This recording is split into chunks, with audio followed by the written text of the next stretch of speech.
దశావతారాలలో నిజానికి చాలా గొప్ప అవతారంగా ప్రస్తుతింపబడినటువంటి అవతారం ఏది అంటే శ్రీకృష్ణ అవతారమే. ఎందుచేత అంటే అవతారములన్నీ ఒకెత్తైతే అవతారములన్నిటిలోకి గొప్పదిగా ఏది స్తుతింపబడుతుంది అంటే పరిపూర్ణావతారమే ప్రస్తుతి చేయబడుతుంది.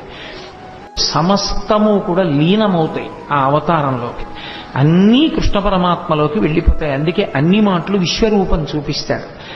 పరిపూర్ణావతారమనందు సమస్తము కూడా లీనమవుతాయి ఆ అవతారంలోకి, అన్నీ కృష్ణ పరమాత్మలోకి వెళ్ళిపోతాయి. అందుకే అన్ని మాటలు విశ్వరూపం చూపిస్తాడు.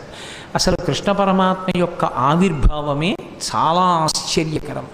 మిగిలిన అవతారాలలో పుట్టిన తరువాత లీలలు ఉంటాయి, కానీ శ్రీకృష్ణ పరమాత్మ అవతారంలో అసలు ఆయన పుట్టడమే ఒక లీల.